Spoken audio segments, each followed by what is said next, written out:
She's retired. Okay. Respect her retirement. We can still admire the work that she's done. Okay. On a blimp in the DMZ. On a big blimp in the DMZ. I think we've really made a lot of progress into solving Korean political issues. Honestly.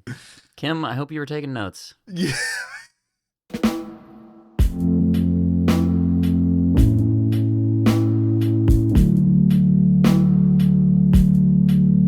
Hello, and welcome to Time Well Meant, the podcast where we stand up for human rights. Hey, Silas? Yes? Did you hear the joke, or did you hear about the North Korean man who compared Kim Jong-un to an elephant? I did not. It was a pretty bad joke, but I liked the execution. I'm just kidding. You already know you're listening to Time Well Meant. This is the podcast all about gaming, the goings-ons of the internet, and most importantly, mental health and how that affects each and every one of us. Whether you're a returning listener or it's your first time tuning in, we're so glad to have you here today. What you're hearing today actually marks episode 20 of the Time Well Meant podcast, and we like to mix it up every 5 episodes with some off-topic, kind of deep dive content relating to whatever the hell me and my co-hosts dream up for that episode. So before I tell you the fun ride that you're in for today, I need to introduce my co-host. He is the supreme leader of Time Well Meant, whose eternal wisdom will bring this podcast to certain glory. Silas, once you contain yourself, how are you doing today? I'm feeling very powerful now. Oh my God. Oh my goodness. Wow. Yeah. So, oh man, I've said it before 20 times now, it feels like. 2 weeks have passed and a lot's happened, but we don't fucking care what's happened because we have a very special. Listen, every time that this has happened, which has only happened, 3 other times that we've done these like deep dive sort of episodes. But every time it happens, I always am like, I can't fucking wait. All right. These are my favorite episodes to do. Not because, the normal episodes aren't fun, but it's just a nice change of pace. We get to do things a little differently, get a little wacky. And we get to learn, we get to learn about some shit that I think neither of us would have thought to learn about. I know that I need to tell people listening about kind of the lead up to this episode in particular, because you reached out to me initially and were like, hey, so I have this thought in my head about, what I want to do for episode 20. Because it was, we figured out that it was going to be your deep dive. And you shot the idea to me and I was like, you know what? Hell yeah. And I think if we haven't given you enough hints already, I think now's the time. Let's just, I'm already dressed. I'm ready. I'm in my, I got my nice headphones on for this episode. Cause I'm ready to listen. I'm ready to learn. I have a nice glass of wine. I'm ready to be amazed by facts about today's topic. Yeah, so if you haven't picked up on the breadcrumbs here, today's topic is a weird one, I'll admit. It is going to be about North Korea. I want to tell you and any of our listeners about this insane country, all right? So this all started, I'm not memeing here, this all started in 2014 with a little known movie called The Interview with Seth Rogen and James Franco. Yep. I watched that movie, loved it, laughed my ass off, of course. We've probably quoted it here on this podcast before or mentioned it, but after watching the movie, I was like, dude, what's going on over there? Like, North Korea? What the fuck? I had no idea before that anything. Mm-hmm. So I just started doing, some Googling, started learning. And it's so wild, man. It's insane to me that a place can exist on our modern Earth. That is so crazy. For those of you who don't know, I'm about to learn you. All right. Yeah. I'm very excited. Because it's I was gonna say it's one of those topics that before you get too deep into it, I want to say it's one of those topics. I know very little. I know a very surface level knowledge. I maybe I know a little bit more than your average Joe, but in terms of like kind of how the country operates and how things work, I think that might be due to like my interest in South Korea, and kind of then you end up learning about both, and then learning a little bit about like the Korean War and shit like that. But in terms of like a deep dive, I've heard some crazy stories, so I'm excited. I'm excited.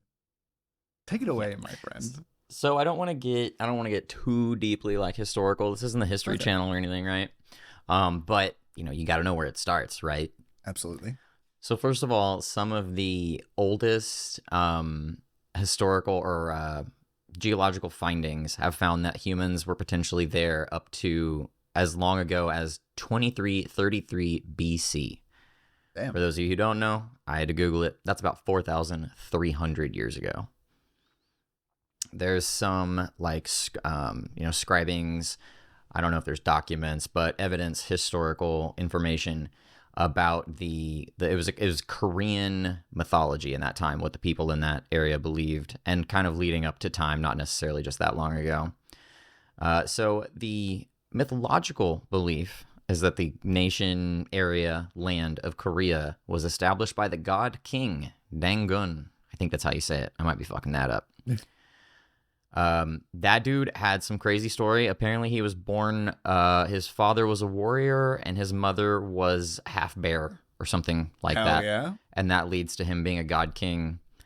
He establishes like the first dynasty in the area. Years and years go by, not to get too far into that. We get up to like 1897 is when King... I'm not even going to try too hard with these names, guys. Just forgive me here. The king of Japan the king of Japan declares that it's part this North Korean peninsula, as we know it now, is part of Japan. Okay. That starts in 1897 and runs up to 1945, as we would have it. During all of this time, it's just a poor-ass country. It's really nothing but farmland. There's a lot of peasants. There's not a lot of wealth. There's not a lot of technological advancements, etc. It's kind of the classic human history stuff during that whole 2333 BC up to this point. Pretty low-key. Not a whole lot of amazing things going on. So Japan takes over in the early 1900s.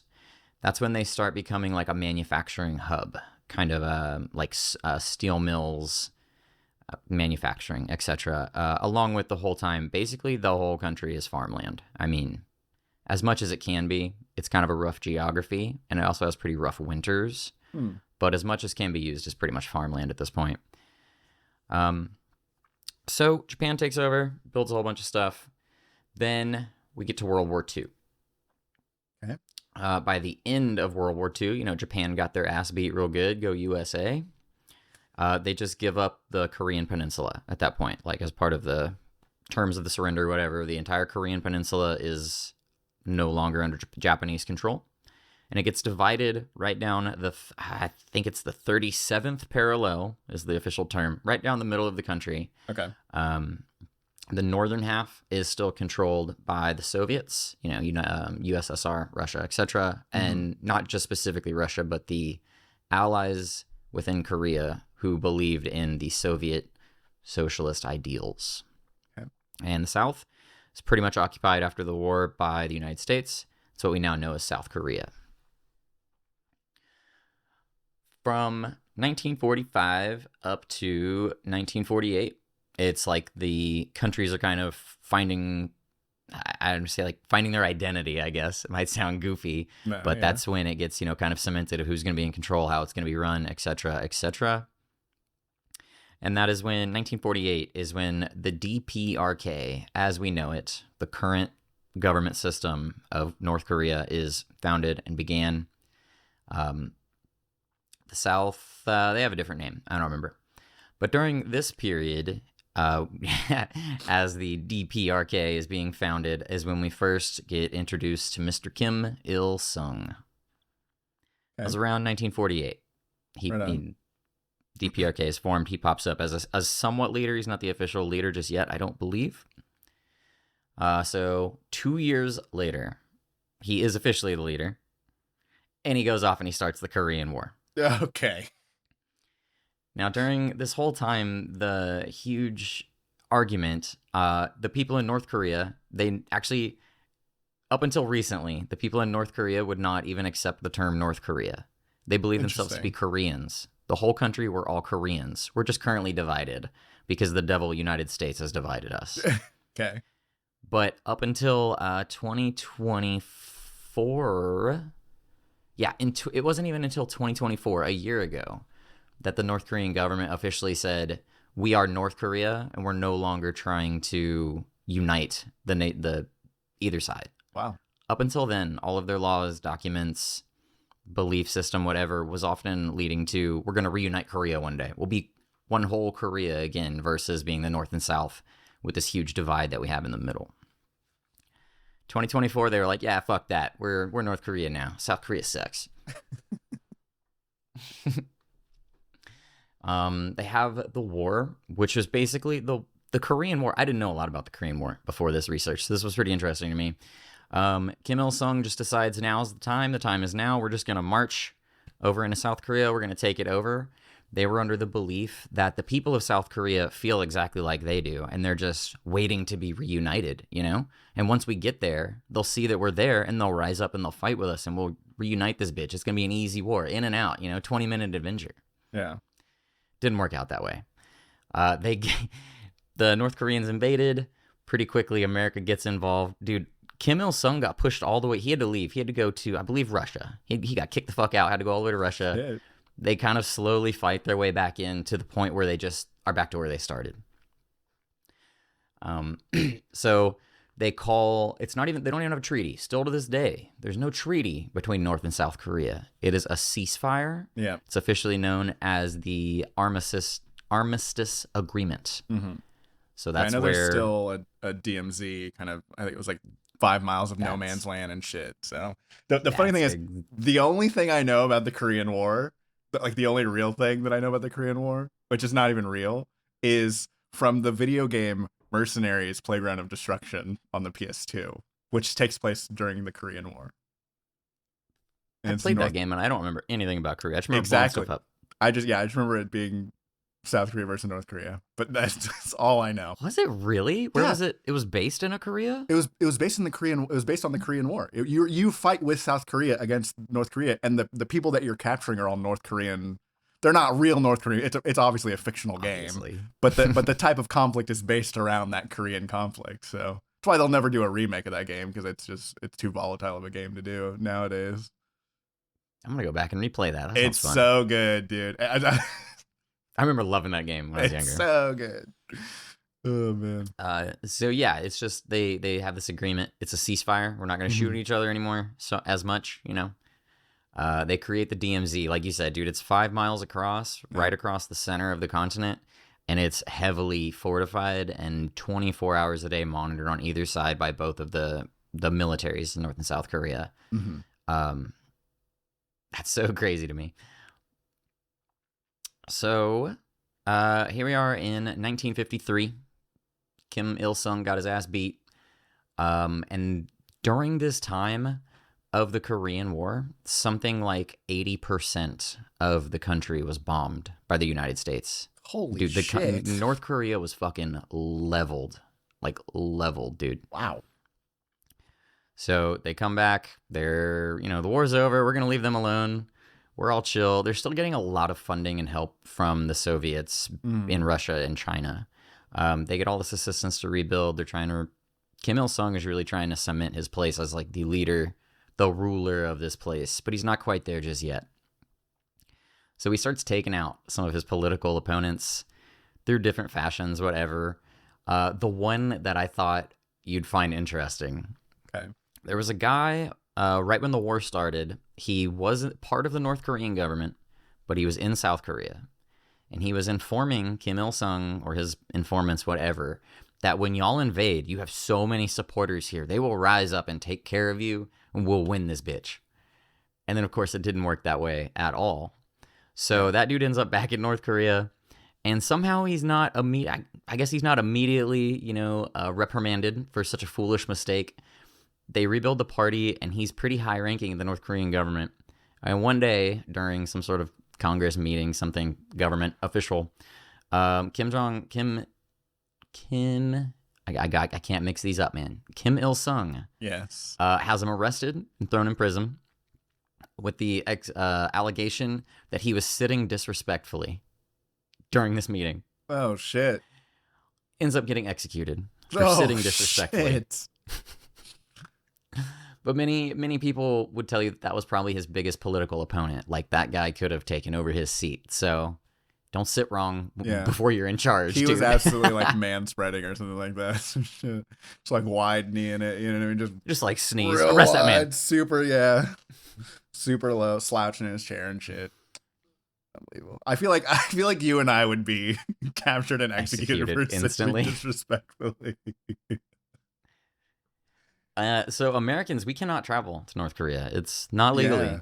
Yeah. Absolutely not. And there's a reason for that, which I'll touch on later. Like, a very specific incident led to no more Americans in North Korea.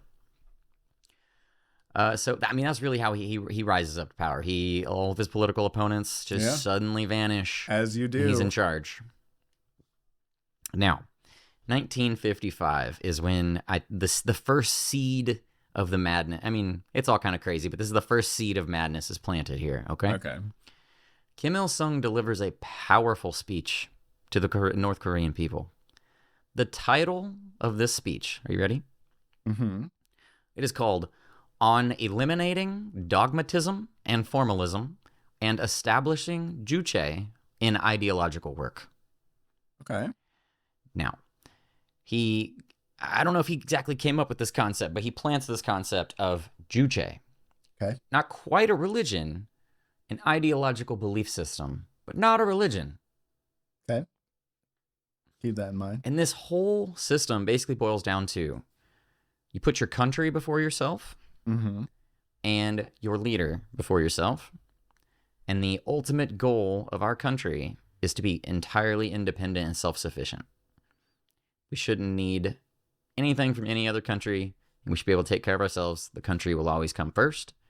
And as long as you follow these ideals, the country and the leader will provide you just a great life. Wonderful, wonderful, fantastic, beautiful life.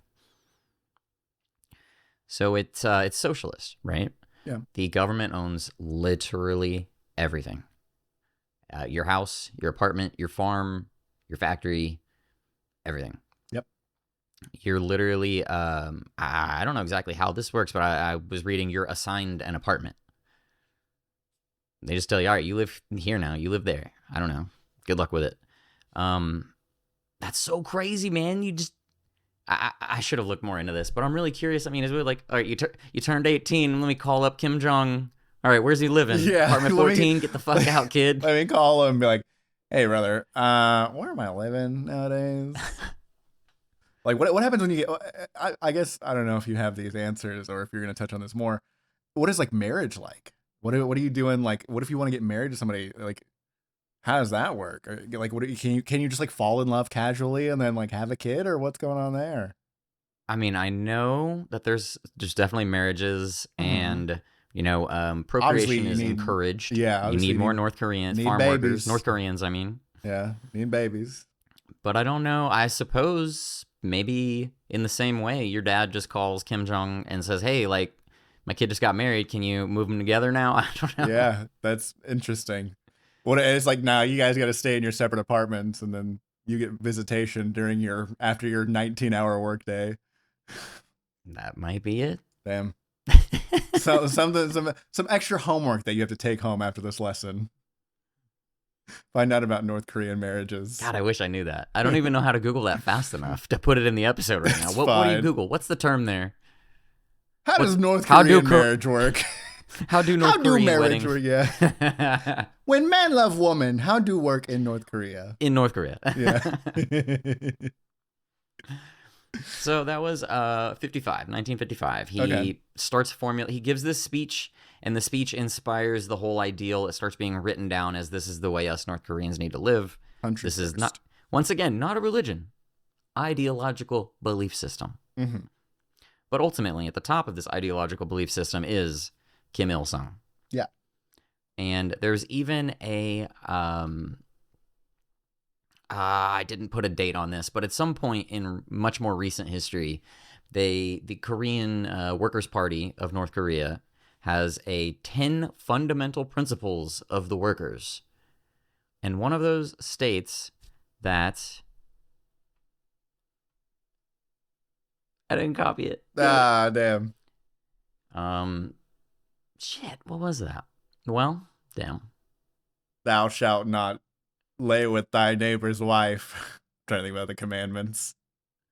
Oh, yeah, okay, here it was. That one of the 10 fundamentals of the Workers' Party was that a Kim family member, a bloodline, there's a specific term that's Korean, I'm not going to slaughter it, Yep. for the Kim Il-sung and his bloodline. And it Mhm. states that as long as North Korea is a government and this, or a country and this government has power, somebody from that bloodline has to be in charge. Interesting.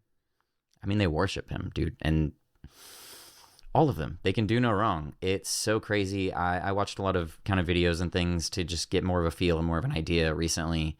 And it's older videos now, of course, because there's a complete travel ban since COVID that just recently got lifted. Mm.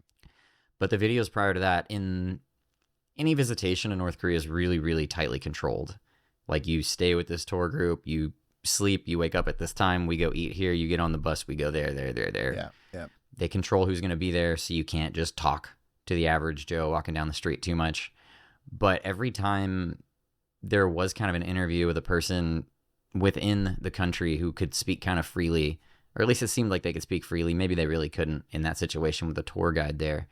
It always loops back in some way, shape, or form to the great leader will provide for us. You know, he's doing so great. He's so wonderful. It's just crazy. You live in poverty, girl. Yeah. But they don't know any better. That's just part of the craziness of, I mean, if that's all you know, and if that's all your parents knew, and their parents before them, is this life on the farm.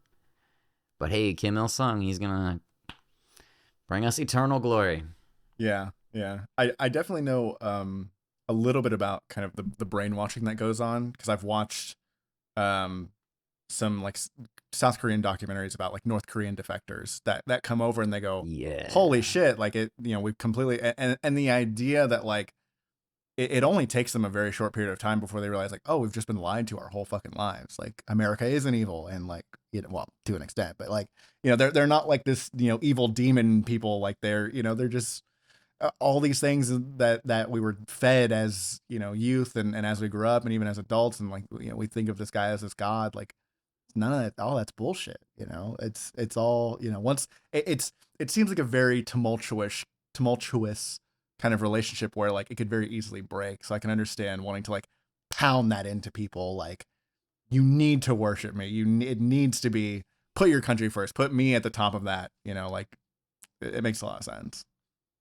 So in every home, they're required to have a picture of Kim Il-sung and Kim Jong-un on the wall, displayed Wow. at all times.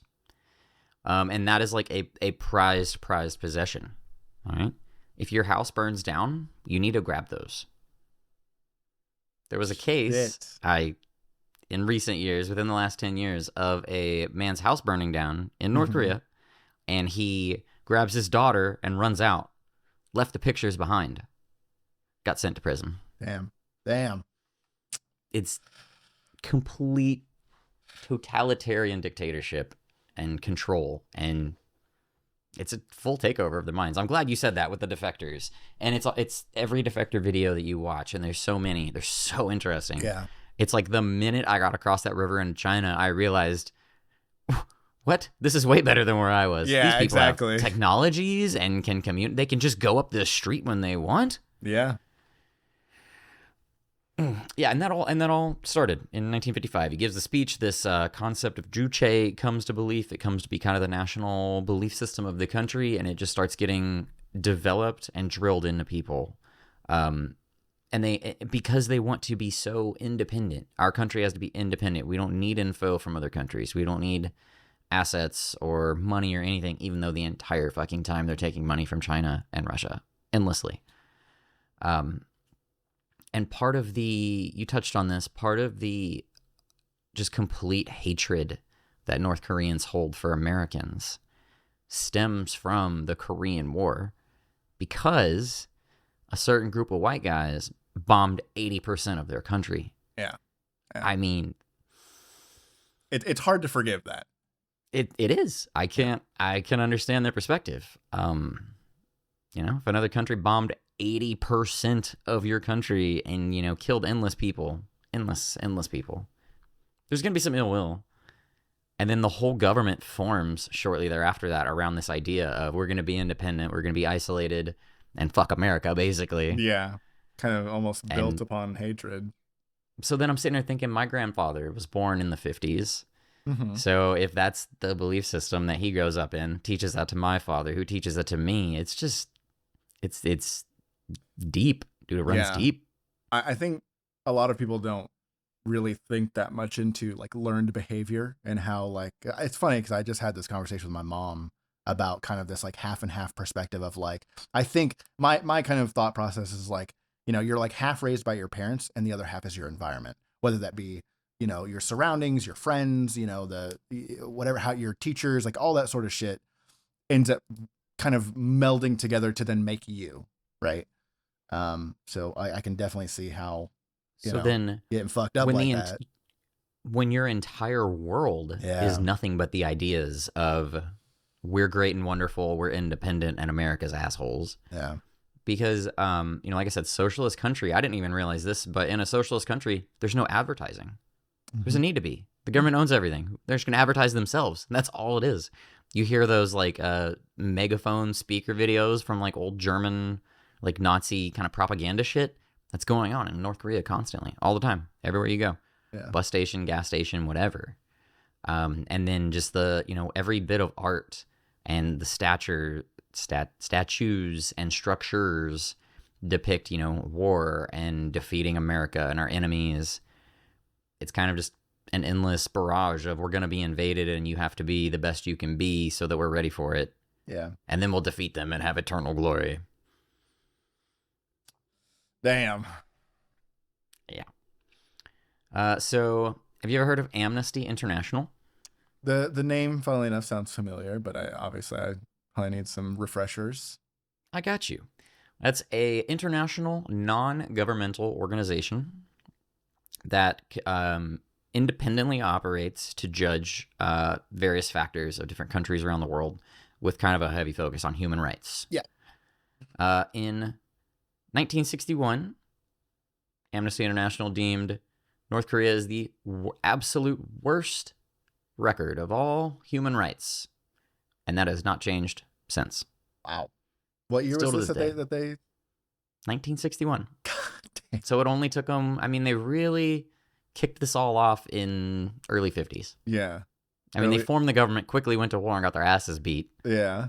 So it takes them 6 years, and they're already just the worst place to be. That's Just really strict, harsh controls over every facet of the human life there. that the thing that kind of fucks with me is not only are they the worst, but they're still the worst. Yeah, it's like, dude, we're going strong. We're number one at being the worst. You know what I mean? they're going for the long time record, you know? Yeah. We've got the quality, now we'll keep this quantity. setting the record that nobody can beat. My God. Good luck to them. Have you ever heard of the 3 generations of punishment rule? No, I have not. So, I have a son and I have a father, right? Mm-hmm. If the 3 of us live in North Korea Okay. and I decide, fuck this, I'm out, and I go cross the Chinese river to the north and I escape and they can't find me anywhere, both my son and my father will be punished. Fuck. Potentially with years and years and years of hard labor, up to and not excluding just execution. Wow. They are brutal, man. Absolutely brutal. Corporal punishment ain't no thing. You get your ass beat all day, every day by the government over there. You fuck around and say you have an if you have a piece of K-pop, dude, don't have some K-pop. Oh, Don't have a no. USB. Don't have a CD. You will be thrown in a labor camp. No. If not just straight up Jimin. executed. No. Dude, if you have a BTS. fucking Christian Bible, you're cooked. Ooh.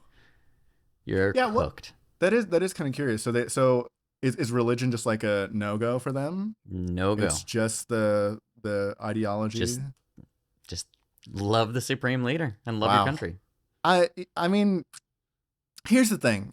I absolutely from the perspective of like, you know, I always look at things from like a if I were to do it kind of perspective, right? And from the perspective of How would you run North Korea? listen, I think, you know, I think you're doing a great job. Are you doing the best job? He's doing the best thing over there.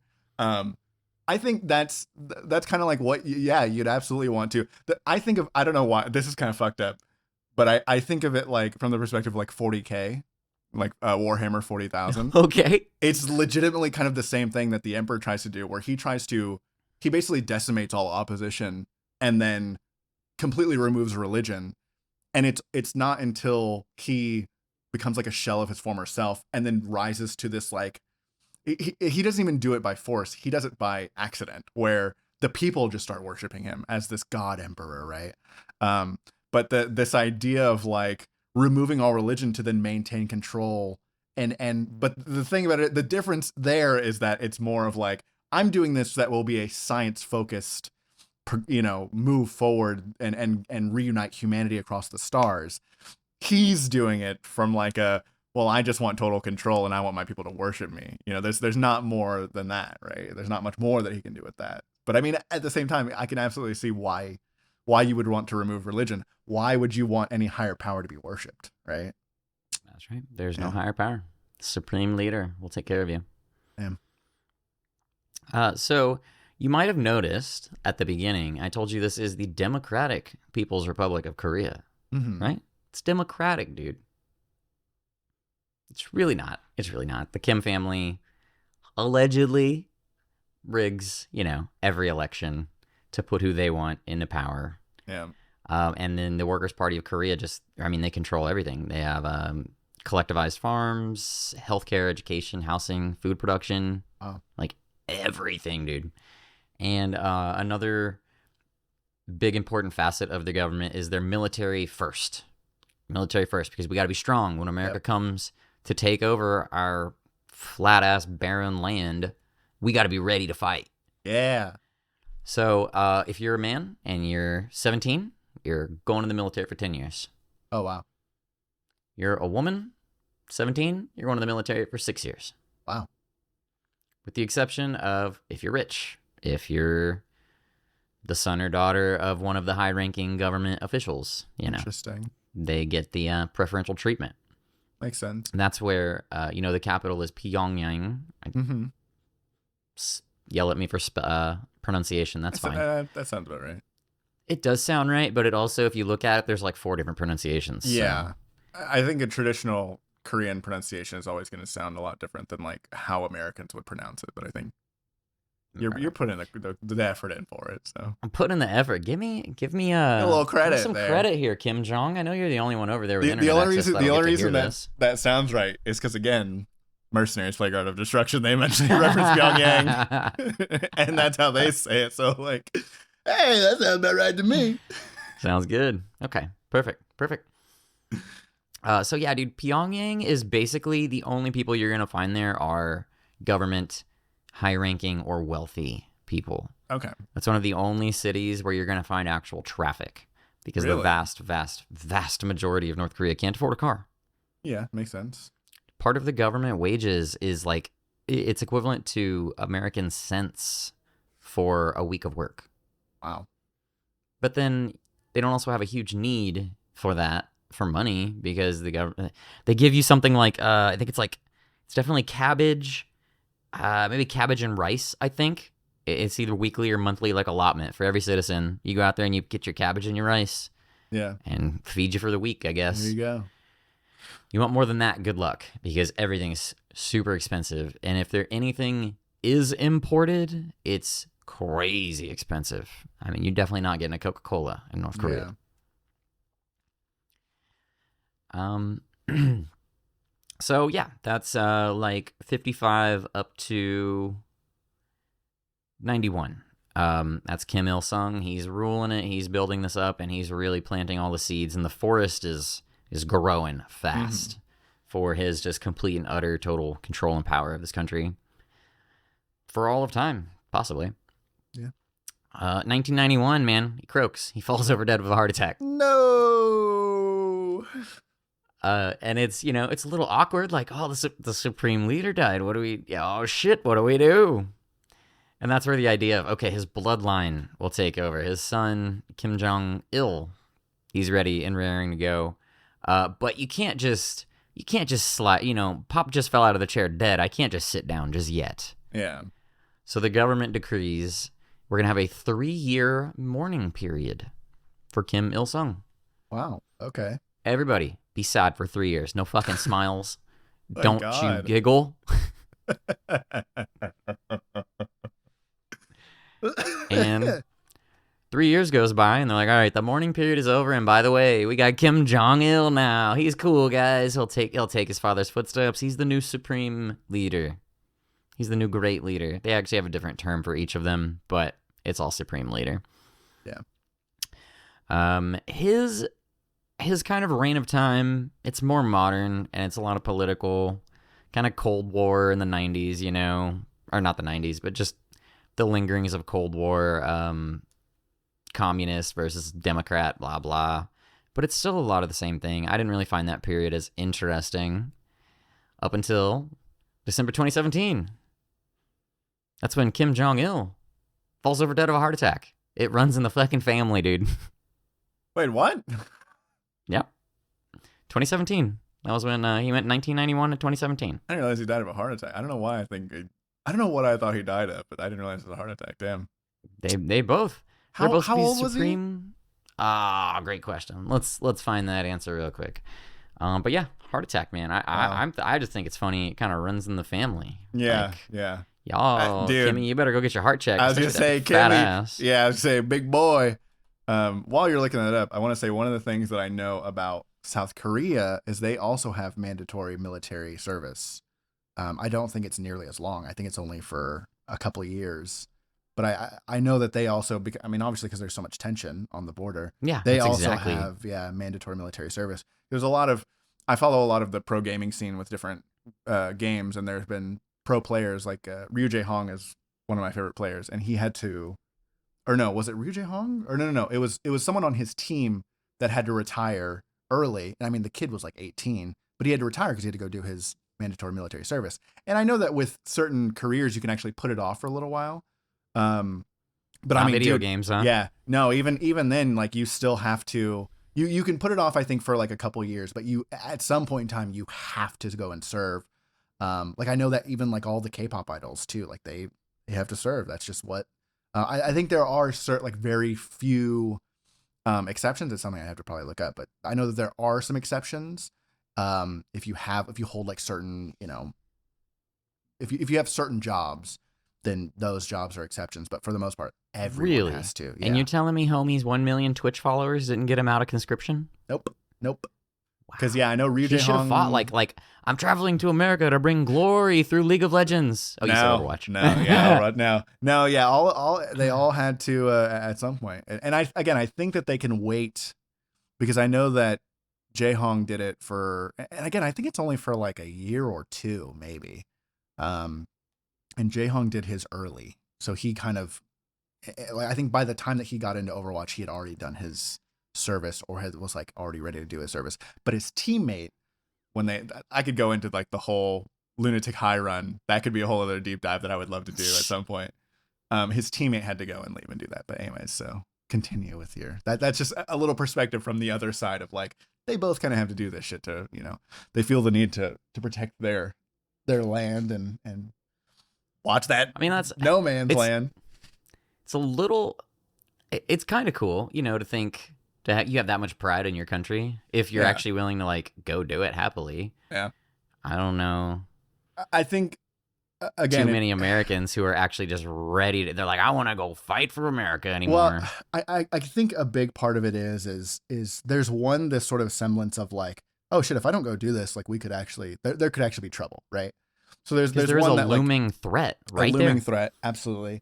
But then the other thing is I think if it's something that like, a lot of these kids now, it's something they've seen their parents do. It's something they've seen, multiple generations do. Cultural. So it's a cultural thing too. It's like, it's just something I got to go do. It's not, it's not something I want to do. It's not something, but it's like, hey, it's just a normalized thing. Again, I don't think it's necessarily like if America had implemented really, really early on, obviously we would have had to had certain, I think the only time that it could have happened is like right around World War II. If after World War II, we were like, okay, because of the escalating risks of the Cold War and everything like that, we're going to implement, one child from every family has to do mandatory military service or something like that. If we had implemented it back then when it was something that could have been normalized, I think absolutely it could have been something that's like, oh yeah, well, we just know, hey, one of the, if we have kids, one of them's going to have to go serve the military, right?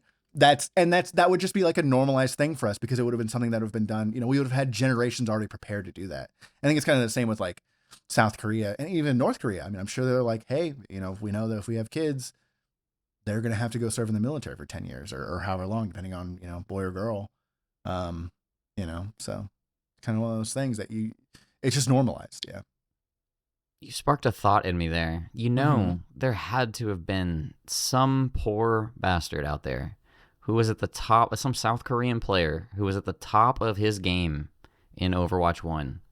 And he said, all right, guys, I got to lay it down for a couple years. I got to go defend my country. I'll see y'all soon. And he logs off Discord. And he comes back a couple years later, and it's Overwatch 2 now.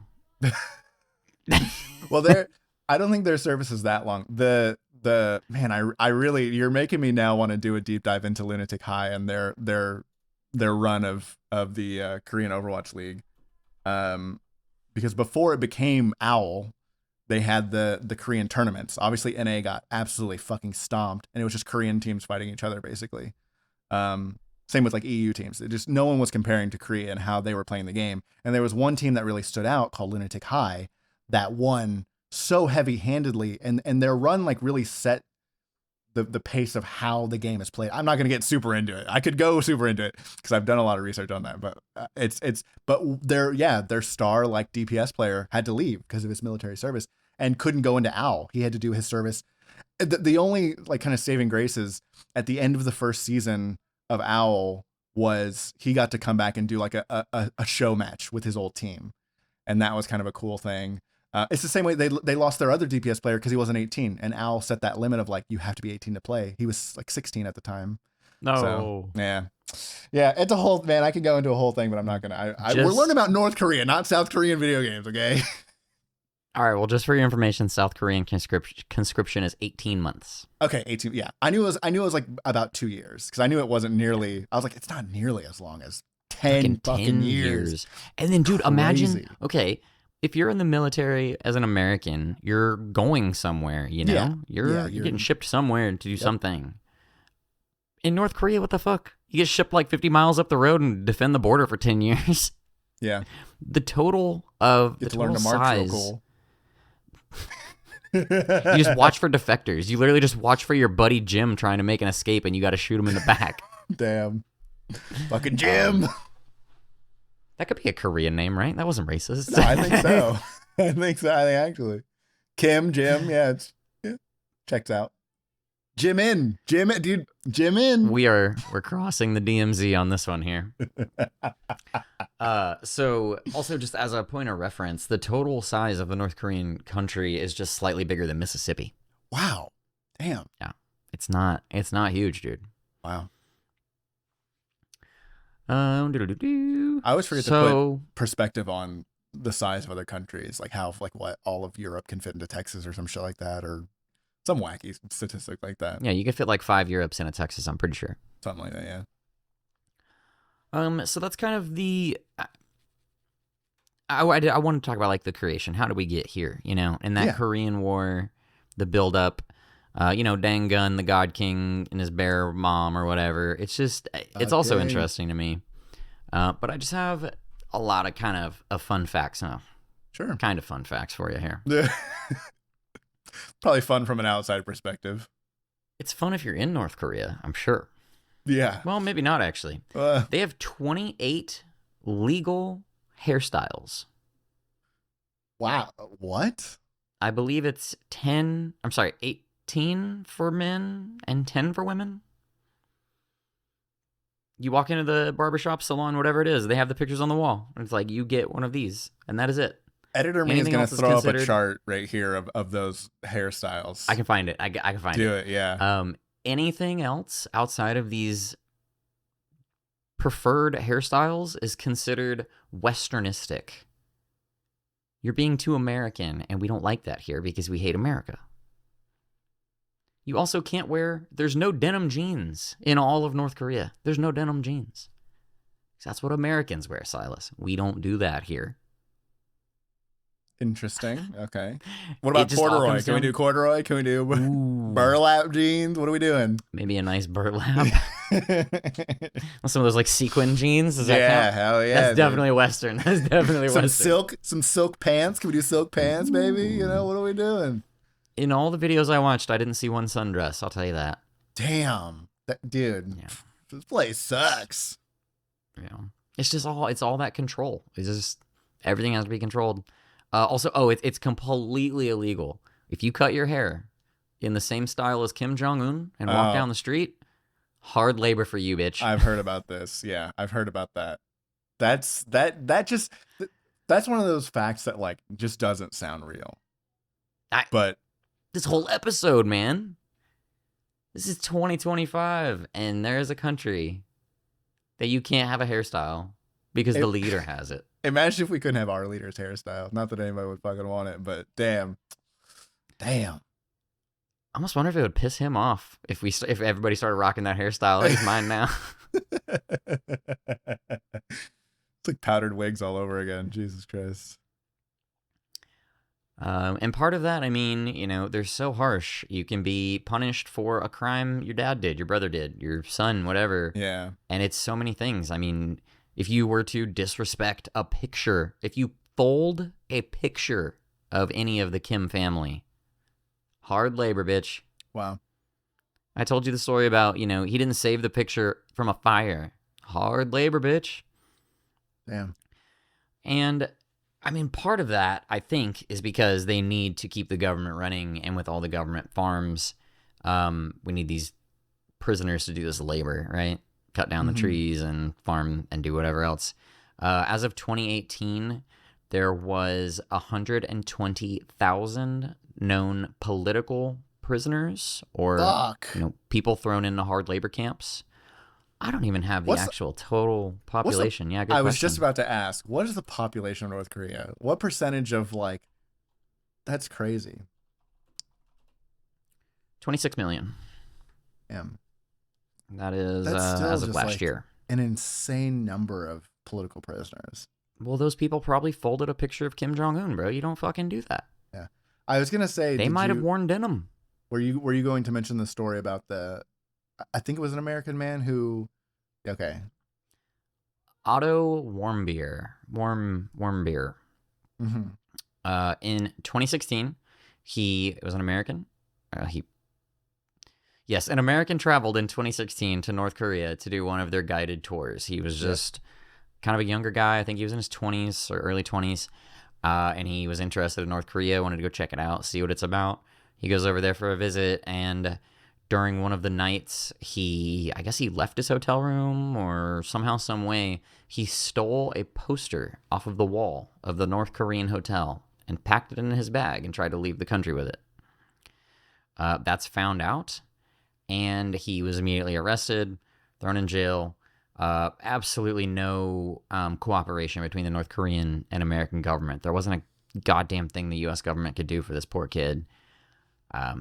There's a pretty gut-wrenching video of that kid in court where he's like, I made a big mistake. It's brutal. Yeah. And the North Korean government sentences this young man to 15 years of hard labor, or of a prison including hard labor.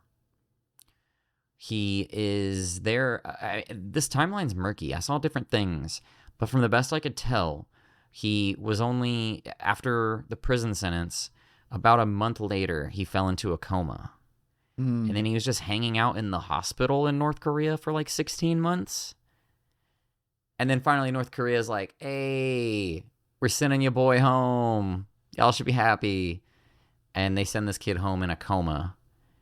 And he never wakes up. He died, I think, a week later. Yeah. It's crazy. It's like they had a little fortune, like a crystal ball. They're like, this kid is going to die in 7 days. Send him home. Send him out of here. He can't die here. That'll be bad for us. Get him the fuck out of here. Yeah.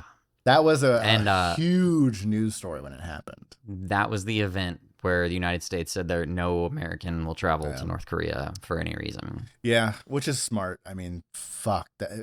Overtaking a poster is, insane. I'm not going to incriminate myself. Never mind. What'd you take?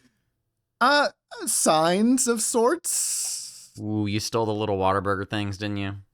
No, I stole something much bigger. I could actually get into my closet and pull it out right now, but I'm not going to do that.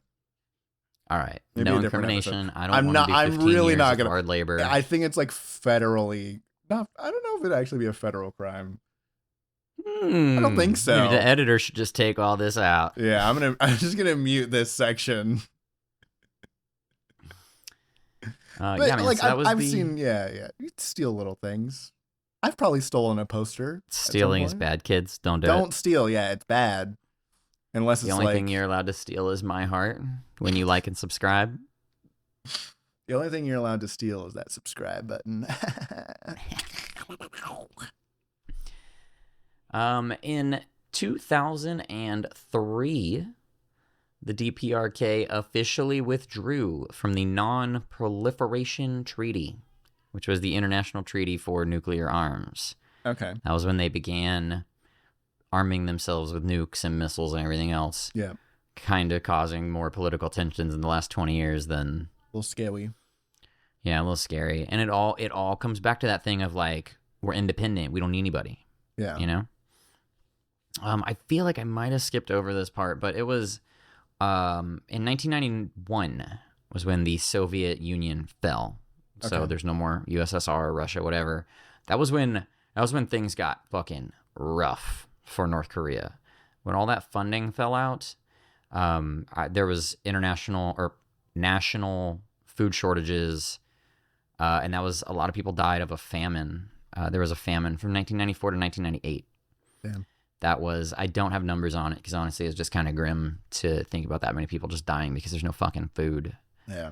But hey, man, Supreme Leader, any day now. Thanks, boss. Damn. Yeah. Okay. So this one's a little more on the funny side. Okay. To hear the official North Korean government statement on COVID. You ever heard this? I have not. Okay. So 2020, COVID breaks out, a whole world, everybody's staying home. But how, in such an isolated country, could COVID get in? According to Kim Jong-un, the South Korean government put COVID in a box and floated it into North Korea across the DMZ with a balloon, where it was then contracted and several people got sick. Uh-huh. But due to Kim Jong-un's quick, decisive, and loving actions, they contained it and completely eliminated the country of COVID within 90 days. Damn. Yeah. And as far as we know, that might actually be what happened because COVID, North Korea doesn't share info. They don't. Yeah. We don't know. There's estimates and there's, different years, different studies, not studies, but, information comes out, and especially through businesses. That's one thing. Even though they're so independent, every country's got to do business and shift money around. So we're able to get some info, but especially since COVID, it has become, there's just no info really going in or out, man. It's a black hole. Damn. See, if I were North Korea, I'd be throwing out fucking numbers left. Like, man, we're making $10 billion a month here. It's crazy. It's great here. What are y'all doing? Okay, well, we do have, satellite images. Right, We got yeah. Google. I would. Everybody still here's lie. so fat. We got so much food. Everyone said, dude, smile on everyone's face every day. It's a great, dude. We're opening Kimsey Land. It's our version of Disneyland. Like, it's gonna be sick, dude. You guys are missing out, and you're not allowed in either. You can't come Nope. over. It's ours. Mm-mm. Meh. Right after we build Kimsey Land, we're building a Denny's. We're building the Kennys. Kenny's. Should it be a Kimmy's? Fuck, I'm fucking up. Oh man. I'm going to So, Denny's. I don't have a whole lot more info. It's just a wild fucking place, man. The internet is non-existent for your average citizen unless you're a high-ranking government. Yeah, unless you're a high-ranking trusted government official, you have no access to the outside world. Yeah, no internet, no international phone calls. Mm-hmm. One of the things they do have, they have their own operating system. Wow.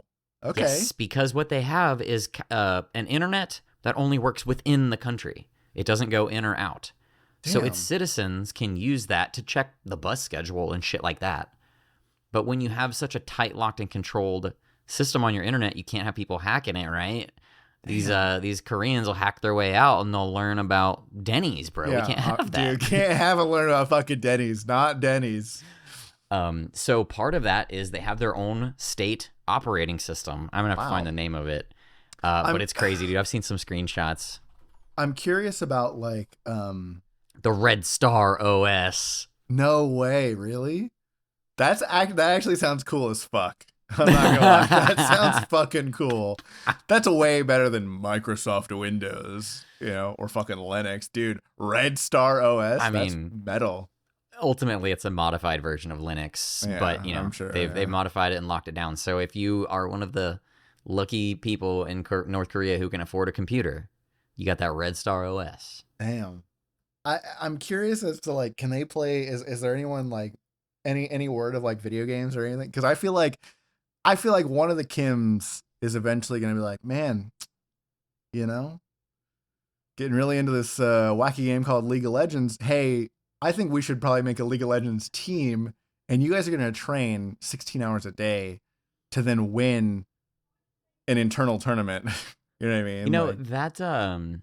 That's not too insanely far from a possibility if you really think about it, because Kim Jong-un especially is big on bringing glory to the country and bringing international recognition. And that's how they ended up in the Olympics. Yeah. It was a huge thing.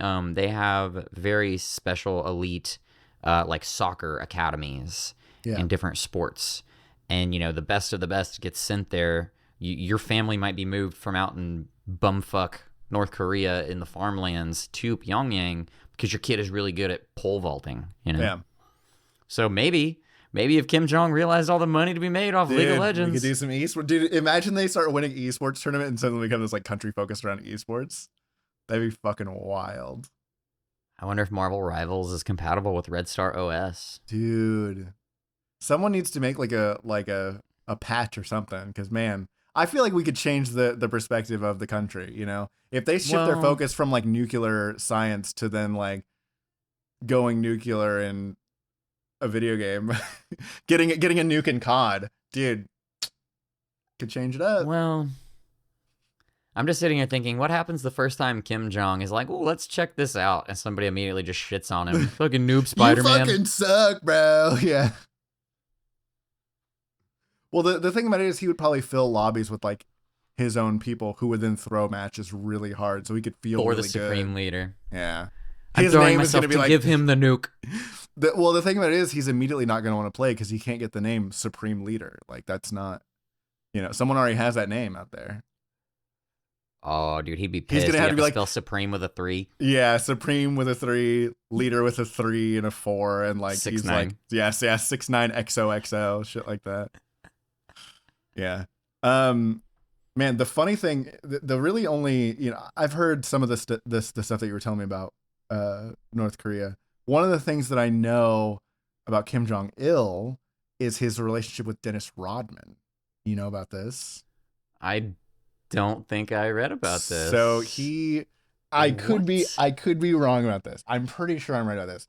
Kim Jong-un, right? It's the middle one. It's the dad of, sorry, Kim Jong-il, not Kim Jong-un. Kim Jong-un's the new one, right? Yeah, Kim Jong-un is the new one. Kim Jong-il is the dad. He's like the Kim Il-sung Pillsbury Doughboy. Is the papa. He's the original.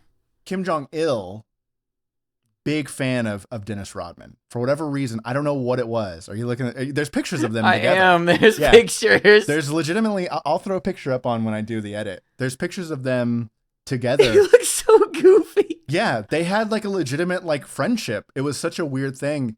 And I know that it was, I don't know if there was any sort of like FBI investigation or if there was any questioning, but I know that I mean, dude, Dennis went to fucking North Korea and like hung out and was like, he was a big time celebrity there and got treated like fucking royalty. Like, and he went, I want to say multiple times. And this was back in like the 90s. There's a lot of pictures. Yeah. I mean, dude, they were like weirdly close. There's a picture of Dennis Rodman with Kim Jong-un. Yeah. Yeah. He's a big, like, and it's not even that he's like a fan of it. He's just like a family friend, weirdly enough.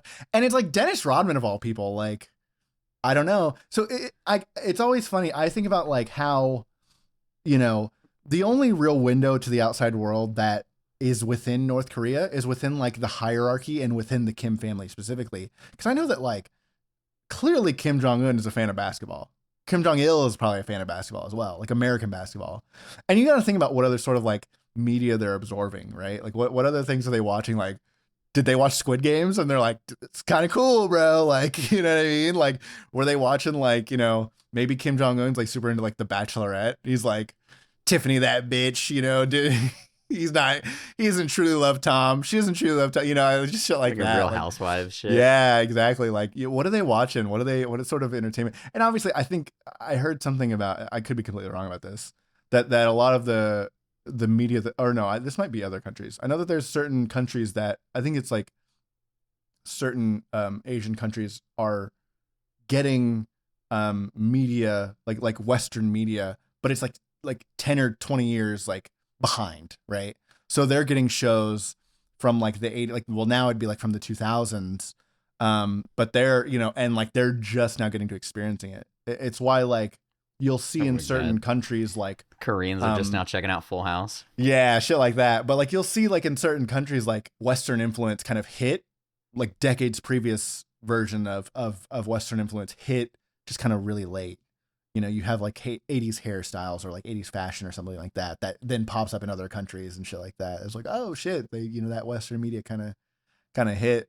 So it always interests me of that's one of those things that I think about, like, what's the influence like? You know, what is, you know, is Kim Jong-un ever like, and I really just want a fucking Big Mac, man. Like, I want to fuck, you know what I mean? Like, is he ever just like, why can't we just fucking give this shit up and just open a McDonald's? You know what I mean? I'm cool with that. Like, I'm cool with just being president.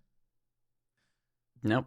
It can't do, they're too deep. They're in too deep. Yeah, they have all the infrastructure built from the ground up for the last 80 years or 70 years of the government controls everything. What is this is something I'm curious about. Does Un have a son? Does Kim Jong-un have a son? I believe he has a son and a daughter. Oh damn. Also, okay. fun fact, he because he was the son of the supreme leader, the great leader, he, you know, gets way more opportunities than your average North Korean. Absolutely. He was shipped off to Switzerland in the 90s to be educated. And then he came back to take over that leadership. So he knows, he's definitely been influenced by Western media. Yeah. And then also makes you wonder, like, dude, if he was off in like his college days, high school college days, getting educated in Switzerland, that far away from daddy, what do you think he did? You think he was cool? I don't know. Yeah. You think he like did a cake stand? Token a little bit, you know? Like this, yeah, I'm picturing the Elon smoking, but it's Kim Jong-un. Like, it's not so bad. Wow, that's all right. Hell yeah. That's not, I like that. I'm gonna bring a little of this home. Yeah, really? We can grow a couple of these plants back home. That's crazy. My secret farmers. I bet my bottom dollar Kim Jong-un has a personal pot plant in that country. Damn, I think weed's like in North Korea. Probably sucks. Probably like just dirt, garbage weed. But I mean, for him, it's like, I'm so blazed, bro. Dude, imagine some poor farmer. He's been working on this field for the last 40 years, but right in the middle of all the potatoes and the celery, this is a special plant. Yeah. This is Kim Jong-un's. This is his party plant. That's what he calls it. It's this and the Henny. That's what he's got. Bro, I bet he drank. I bet he partied. Dude, he jerked it. At least once. I mean, dude, you heard about the, I don't know if there's any truth to it, but like recently in the Ukraine war, how North Korea sent soldiers to assist Russia. Yeah. And then allegedly, like, once they got access to the internet, they just started cranking it, just started Yeah, I hammering away did on hear it. about that. They're Couldn't be like, bothered with anything else whoa, anymore. dude. Yeah. Just came little porn addicted goblins. We're going to battle. I can't, sir. Give me 5 minutes, please. 5 minutes. That makes you wonder about, like, you know, I always think about, like, people who have experienced like dehydration, like serious dehydration. When you rehydrate them, you have to rehydrate them slowly, because if you give them too much, you know, it's the same with like severe starvation. Like you have to slowly. I think about the Heard scene that for from starvation. Yeah, maybe it's not dehydration, but I know why. And yeah, with dehydration, you just can't consume, because you'll drink yourself silly, right? You'll drink way too much water and it'll just make you sick, which is not good. You have to kind of like slowly, like obviously you want to like, anyways. I'm not a medical doctor. You're the doctor here, so Yeah, you can not have too much water ever, no matter how Yeah. fast you drink it. It's always safe. that's not at all true. You just said that you're not a doctor. Could you make your statement, please? So with food, with starvation, you have to like eat slowly to kind of like readjust your body. Because if you'll basically what you'll do when you're starved is you'll just eat until you're sick and then throw it all up, and it's wasted calories. So I'm curious about like what that would be like for like, what if like Netflix got introduced into like North Korea? Like would just like production just plummet? You know what I mean? Sure. Would there be just like obviously like imagine pornography gets introduced? Obviously we've seen, you know, whispers of what that That's might be like. It's the end of North Korea, dude. Dude, it's Jover. It's Jover for them. Holy shit. Honestly, that's a great idea. Honestly, when Just fly blimps with like porn playing. I can do it. Call Mia Khalifa. She's gonna save the world. I always knew she would be the one to save this world. Oh shit. I mean, if you think about it, that could be like in terms of because propaganda is a legitimate strategy. Like Yeah, war tactic, dude. yeah, dude. Thinking about like flying over North Korea, just dropping like, you know, Playboys USBs. down. Yeah. Oh, Playboys? No, yeah, not even USB play, just the paper copies. That's right. The USBs might not be compatible with the Yeah, OS. dude. Red Star might not be cool with USBs. They're gonna be like, hey, brother, you can't open this. Can't open it, Ding, dude. ding, ding. American porn detected. Yeah. I was so close. I was right at my fingertips. Dude, there's definitely I read some stories about people being, you know, thrown into labor camps for smuggling Squid Game in and other shows, K-pop music. Yeah. Yeah. That's crazy that when you think about like what people smuggle into America, it's usually like drugs and guns and fucking crazy shit. When you think about like what they're smuggling into like North Korea, like, dude, you imagine like a back alley deal, and it's like he pulls out like a DVD and it's like, this is season 1 of Squid Games, like, and holy shit, dude. What the fuck, dude? Hide that shit. That's crazy. I didn't come for the hard shit. I was looking for Full House. Yeah. Oh, you got something from like the 70s? You got MASH, bro? Like, what's going on MASH. here? I think MASH might even be older than that. Oh shit. That kind of it does really. I think the crazy thing about looking into a country like North Korea is it makes you almost want to dive deeper, right? It makes you want to go, what else is fucking going on over there, right? Well, what else is like.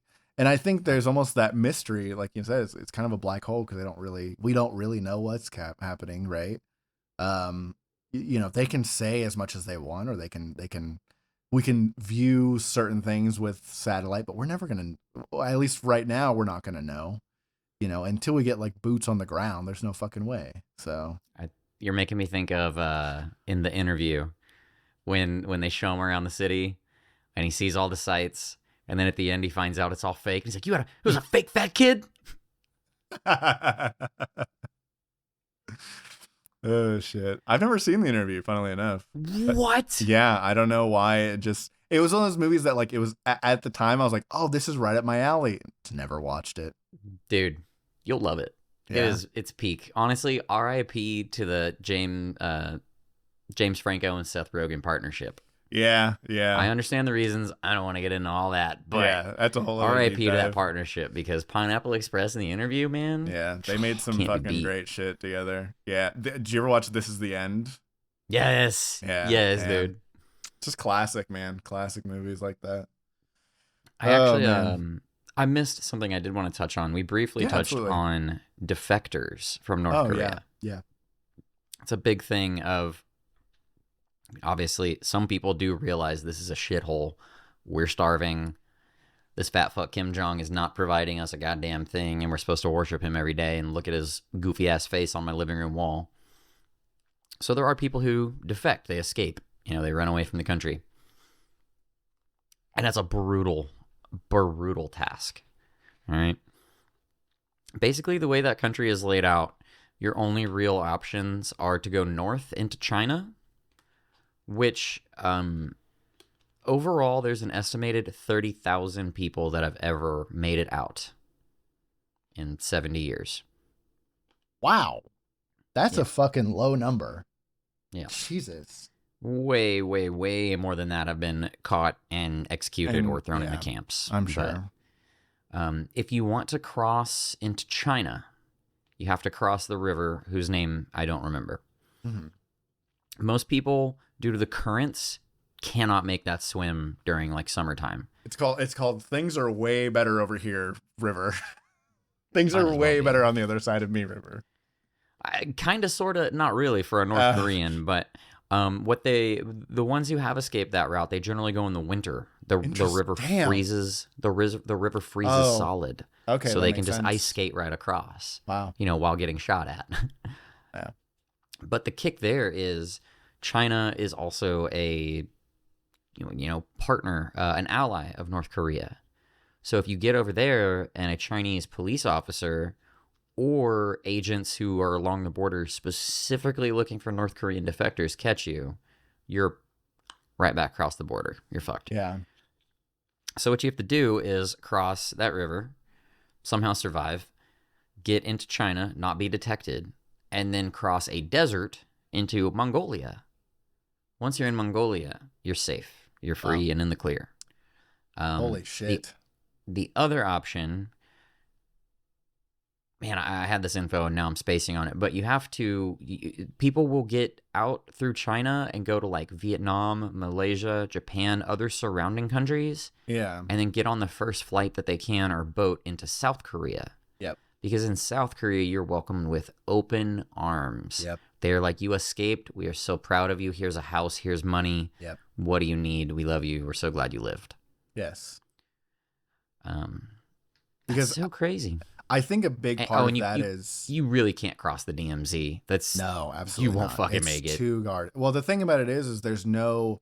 I don't think there's anybody on either side. I mean, maybe on the South Korean side, if you make it, they'll let you. But I mean, there's no one on the North Korean side that's going to even let you even try. I don't think there's any openings. I think it's a 24-hour, 24/7 guarded. Yeah, monitored. absolutely no one's getting through that. Which makes sense that they would go north instead of trying to cross the DMZ. The thing that's always, at least from the videos that I've watched, because I've watched a couple. Again, I think once I got into South Korean esports, I started looking into kind of like South Korean culture and then that obviously will, I think inevitably lead to, oh, well, what's happening on the other side of that river or the other side of that DMZ. And then you start looking at defector videos. And some of the more interesting ones are like North Koreans like trying barbecue for the first time, right? Or like trying things that, you would have never thought about. And to hear their experience about like, it's a legitimate culture shock. It's a legitimate, like, the idea of like, oh, I can just like dress and like act how I want. And it's, obviously, within reason, but like, I can just be a human being and that's okay. It's not like this. When you're raised in such a way that's like, you have to do it this way. There is a wrong way. And if you do it the wrong way, then you and your family will pay, right?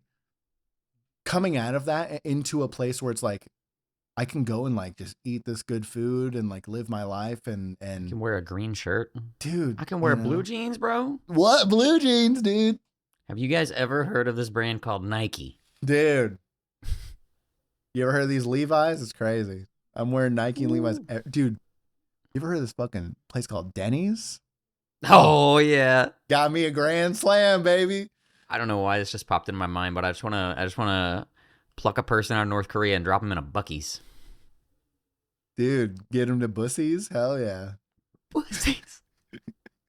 I said Bucky's for the record. There's no K there, by the way. Bucce. That's Buccee's, baby.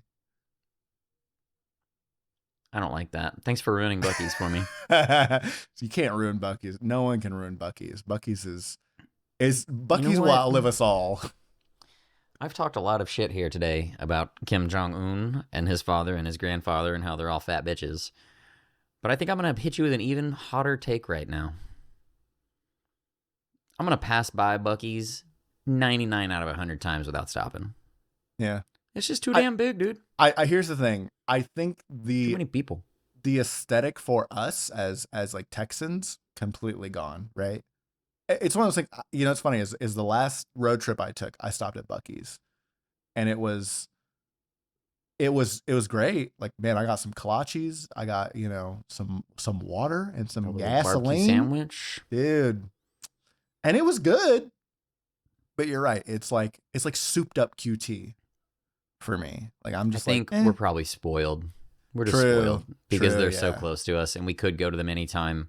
So Mhm. in that regard, it's just like, well, I could go to Bucky's where it's going to take me 10 minutes to get from my car to the entrance of the door, or I can go Yeah. across street to QT and be in and out. Exactly. Yeah. Because QT don't play. QT don't play, baby. Listen.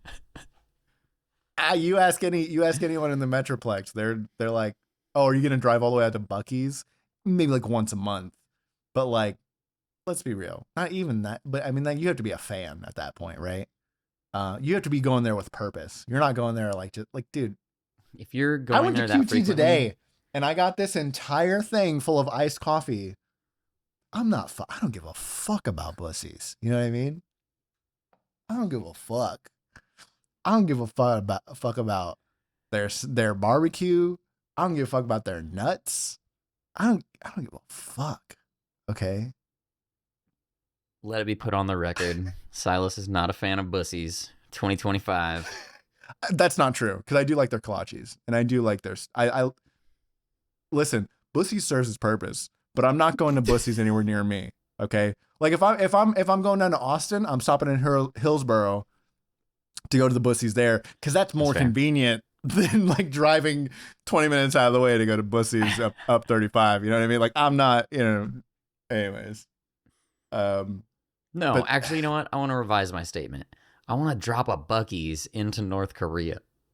It's funny that you say that. I was just thinking about. I'm curious why. I mean, I know why, because it's completely illogical and just really stupid. Why aren't like if here's the thing, if I'm South Korea, I would be like every night having like on the board of the DMZ. You're throwing on loudspeakers and you're just bumping K-pop, right? And then Gangnam every Style. night you measure out the wind and the direction that it's going. And if it's blowing north, Korean barbecue, like all night, just flaming it up, smoke stacks Dude. of just barbecue flying, right? Just like the some of the most delicious foods, right? And then Bulgogi. Dude, Bulgogi could end this war. listen, and then you have like blimps flying across, and it's just displaying pornography, right? It's just like the most vanilla of pornography ever, but it's just like, boom, flying across the way, or even just like, Squid Games, or like, dude, I would like do like, what was that show that I just watched recently? Or it was like a year ago. It's like Amazing Attorney Woo. That's a really entertaining. Dude, super entertaining. A lot of Korean TV is pretty entertaining, right? Like, they have some tropes and they have some like kind of like, all right, buddy, you know what I mean? But like some of it's pretty entertaining, and if they were to just display that and like distract the North Koreans from like, oh shit, like dude, they're playing the second episode. We missed it last week. They're doing a rerun. Imagine like I feel like maybe the effort isn't being put forth. That's fucked up to say, But I'm saying this is my fucked up like American mind, right? Without any perspective of what's really going on at the DMZ. But imagine like I wonder what, like, if they're a like blimp flies by on the South Korean side, did the North Koreans start shooting? I don't know. Oh, Because like on. No, I don't think so. I'm curious though about. I bet there's restricted airspace within a certain amount of area. Okay, then we just need a bigger blimp. Heights. A bigger blimp, right? You're gonna fly And put it on it the further South, back. Yeah, you put it on the South Korean side with every episode of Friends playing. Okay. Oh shit! Yeah. With Korean Jennifer Aniston, subtitles at the bottom, Jennifer Aniston real with no big. bra. Absolutely. And the North Korean military is going to be so distracted by that they're all going to instantly have to arrest each other because they're consuming Western media. And then when all those guys get arrested and hauled off, they'll bring in more military because you have to have military on the border. 26 and then million you just people fly later. back by again with episode 2. Dude. 26 million people later, it's over. It's The whole Jover. country, everybody's just in prison. There's one guy like, I can't lock myself in. Yeah. He's just like blindfolded, noise canceling headphones on, listening to the Korean anthem at like max volume. Blindfold and headphones, holding the key and just standing next to Kim Jong-un while he watches Friends. Yeah. He's like, oh, I love this episode. I've seen it like 3 times. They were on a break, you know. Yeah. Rachel and Ross, I can't live without you. Holy shit. But what I'm saying is, like, I feel like, man, we could be doing so much more with propaganda. Launching fucking Big Macs over across the DMZ. Oh, dude, the other idea that I had earlier is just, you don't even have to fly by. You just need a really sophisticated catapult. We're in 2025. We should be able to make a hell of a catapult. Oh, and you just sling some DVDs. Dude, sling some cassette tapes of K-pop because they probably don't have CD players. Yeah. I think the worry is that you start slinging cassette tapes and they start slinging missiles and warheads back to the opposite direction. So I always forget about that. The nukes, that whole nuclear thing. Yeah. It's a wild world, man.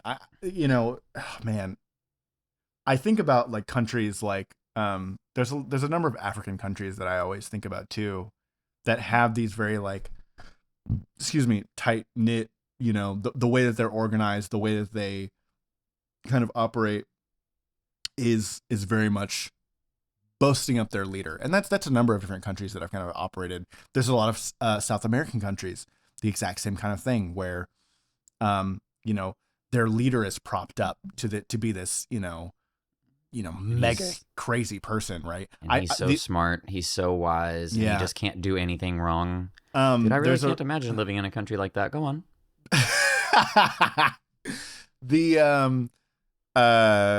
He's so orange. The thing that I think that I'm curious if you've ever seen this. Have you ever seen a movie called The Death of Stalin? Oh, man, it's a movie that I think you would really enjoy, especially after this topic. So, it's speaking about like the USSR and the Soviet Union, really. When Stalin died, and this is kind of like, I think North Korea could have easily gone down this path, but I think obviously Kim Il-sung, right? Is that, yeah? He kind of had he obviously was prepared, right? Stalin was not. Stalin was not prepared for his reign to end. Essentially what The Death of Stalin is about, it's about the aftermath of Stalin's death. It was very abrupt.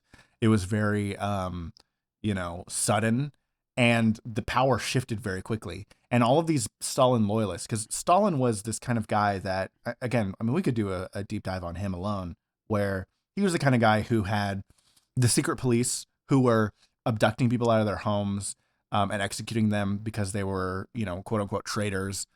They were sitting wrong in the chair. Yeah, spreading anti-Stalin propaganda. They were just doing all of these things that were just not aligning with Stalin's ideologies, right? Stalin's life in general and how he manipulated and betrayed Lenin. There's a very great book that I'm sure all of us have read in high school and don't remember it, called Animal Farm, that is the story of Stalin and Lenin. And kind of how Stalin rose to power and that ideology about his rise and then subsequent control. There's the idea of like the workhorse that's just gonna, I'm doing everything for the farm, and that it's the same thing about the people who work themselves to death. Anyways, but this idea that like as soon as he died, people were immediately like, fuck this guy, he's the worst and I hate him, and now we're gonna do things my way. And everyone had this idea of they were gonna do it their way, and it was a rush to basically take power. It was a rush to make the right moves, and it plays out with basically right after the funeral. It's like basically like a 2-week period of what happened. And it's really funny because it's like you have actors like oh goddamn, why can't I remember his name? But you have these like British and American actors that are not using Russian accents. It's a comedy because it's genuinely funny.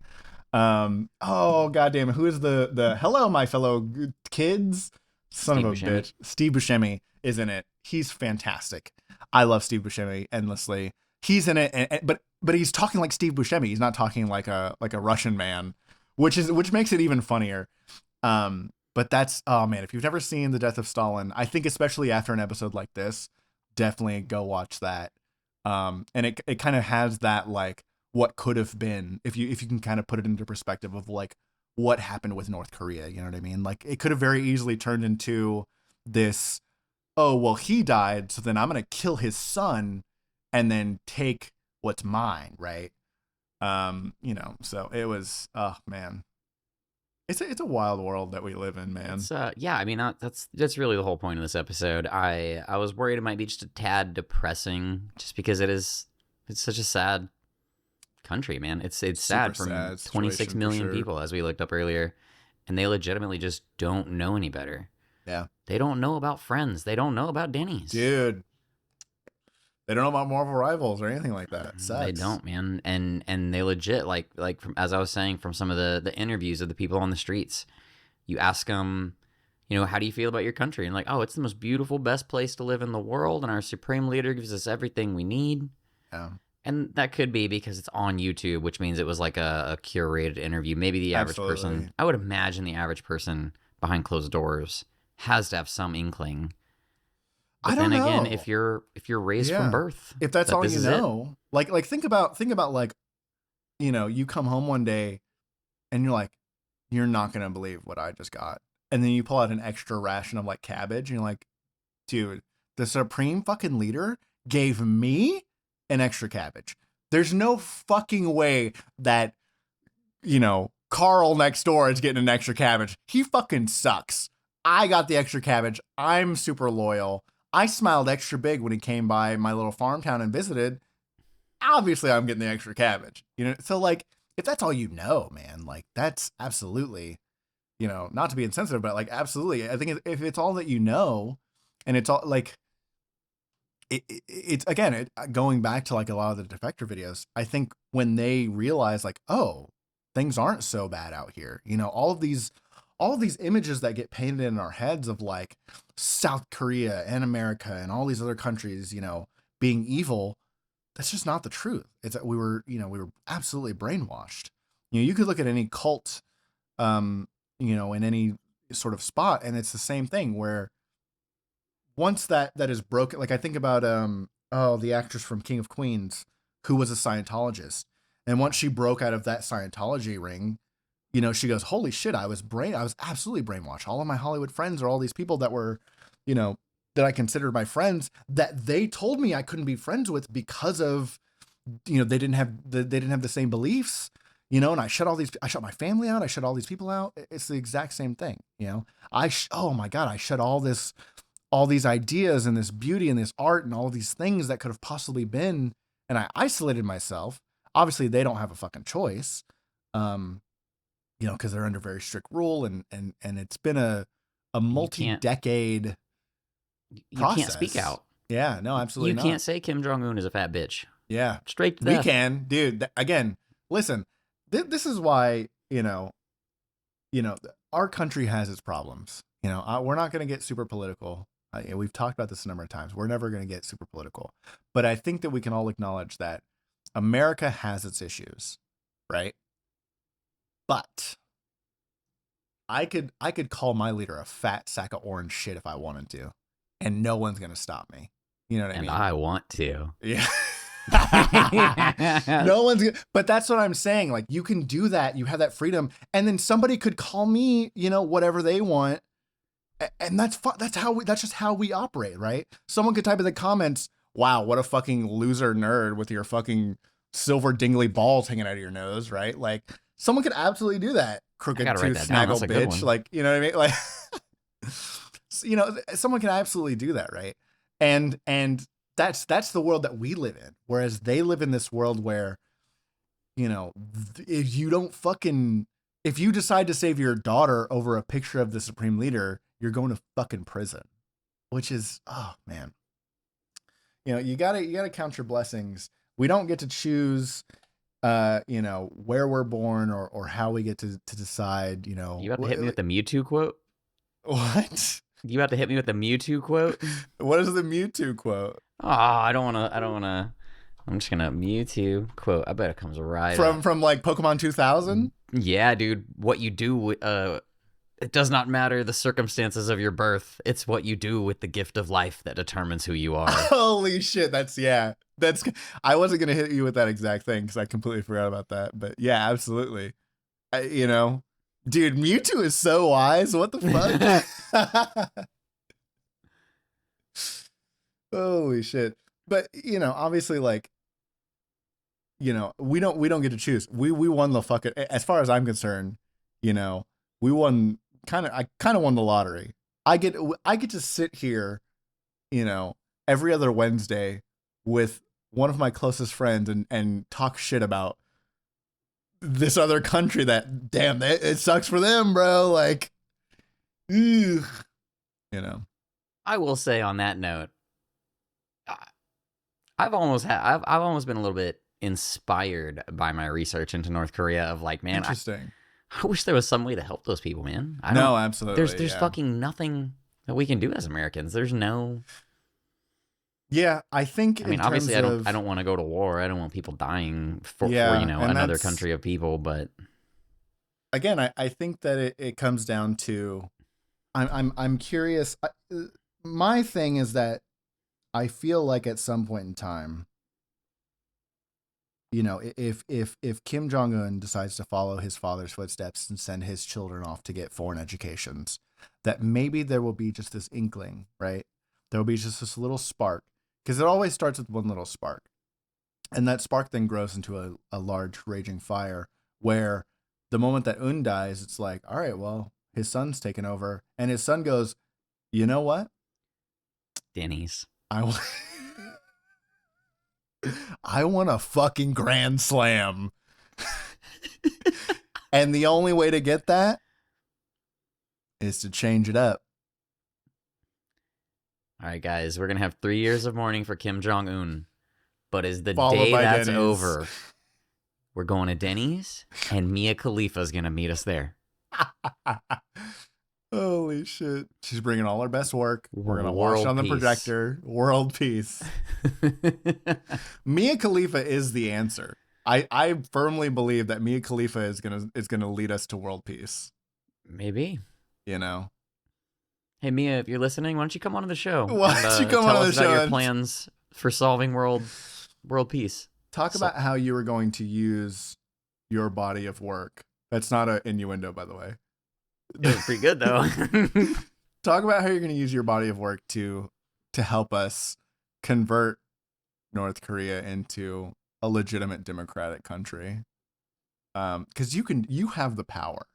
You're like is it He-Man? I have the power. Why do I think of the lion people? The lion people? Do you not remember oh, son of a bitch, you're gonna make me look it up. It's like Lionel and the fucking, they're in Panthera. Talking Or about something He-Man? like that. What are you talking about? They're in Pantera? Where the fuck? The Ah, metal son of a band? bitch. No, it's not the metal band. Son of a bitch. Cat people superheroes. I don't remember what the fuck they're called. Thundercats. Thundercats. Thunder. Thank you. Son of a bitch. Yeah, I get He-Man and Thundercats confused all the time. I think because I watched more Thundercats than I did He-Man. I did too, honestly. I think Thundercats was more our generation, and He-Man was like a generation older. My He-Man dad was more watched 80s. He-Man. Yeah, My dad had yeah. He-Man action figures. Fuck yeah! I had one Skeletor, action figure. I don't know if I actually had He-Man, and then but I definitely had I had at least one Thundercats Ooh. action figure for sure. Fucking love Thunder, dude. Oh man. How do we have a whole episode about North Korea and start talking about Thundercats? I don't know, man. I think it's an inevitable ending. You know, listen. Thundercats needs to do a Korean dub so we can start doing that blimp idea and just show them Thundercats. Imagine. Here we go. Imagine. I have this idea. You have a celebration of the Kim family, right? You have a magnificent celebration, and you have the soldiers. You have the soldiers all walking very. They're doing their very, little marchy thing where they're all synchronizing and doing really cool. That's always that's kind of cool that they can do that, right? Because they have nothing better to do. Well, You're in the military but for 10 years, guarding the state of Mississippi. You got nothing to do but march around in circles and practice timing your legs. Is pretty cool. Sorry that I appreciate that. Like, sorry it's so wrong to appreciate some good choreography cool marching in the military. Yeah. But think about just the one soldier who just came back from the DMZ, and under his breath, he's just thinking, thunder, thunder, Thundercats. Oh, like, dude, that's how it starts. And then he's executed right then and there for being a Western capitalist. Fuck the Thundercats. We're a He-Man country. We're a He-Man country.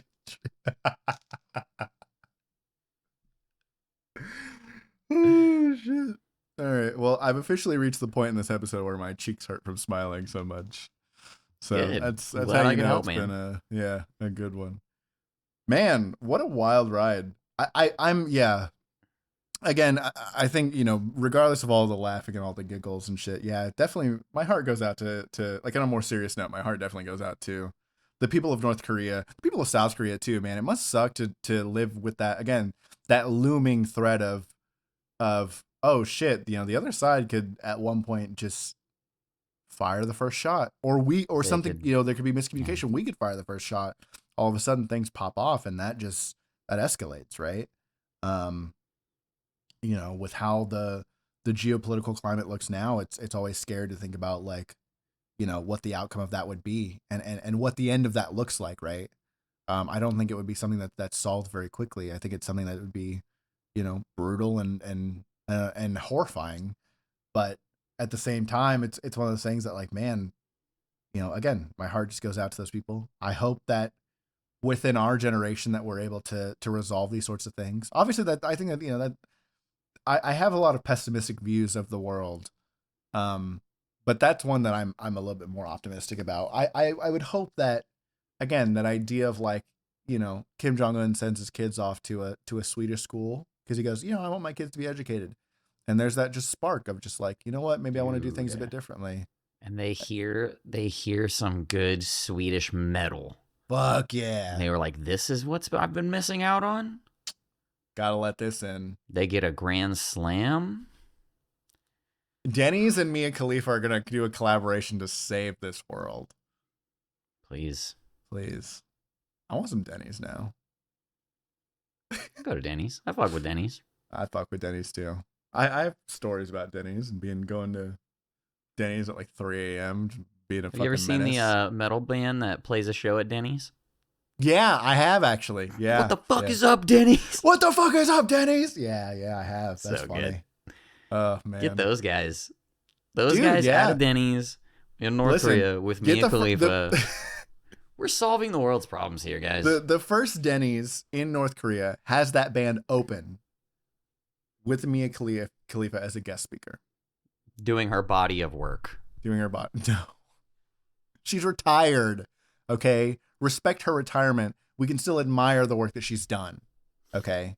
On a blimp in the DMZ. on a big blimp in the DMZ. I think we've really made a lot of progress into solving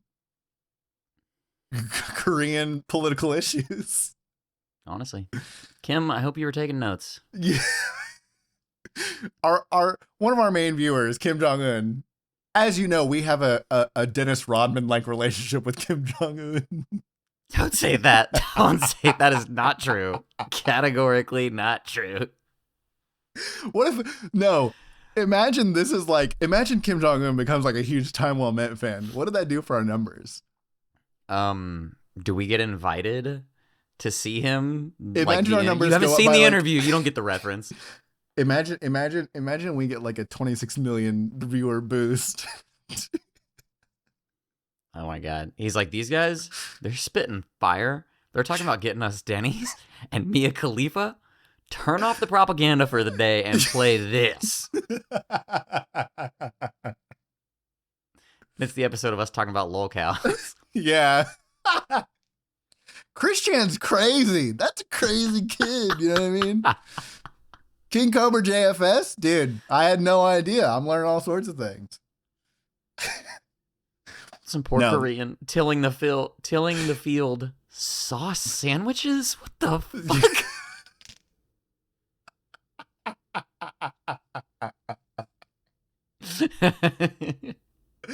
Oh, fuck. I completely forgot about the goddamn Subway sauce sandwiches. Joke's on you, haters. I'm eating the whole thing. I love Cobra. Oh, shout out our boy Cobra. Oh, man. He'd be of all the lolcows, he'd probably be the only one that I would do. I'd be willing to I'd bring on the show, or I would do an interview with. Dude, get him on. Because all the other ones are just like, no thanks, you know. Boogie would love to be on our show, but we just won't have him. He keeps reaching out. Dude, I get email after email. It's crazy.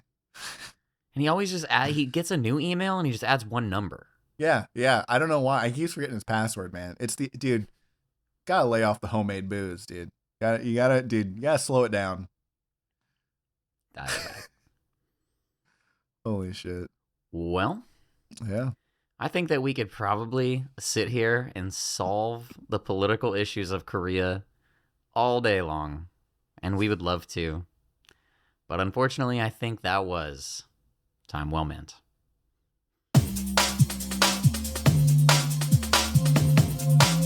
I have been dialed in to this drama. Communication is alpha.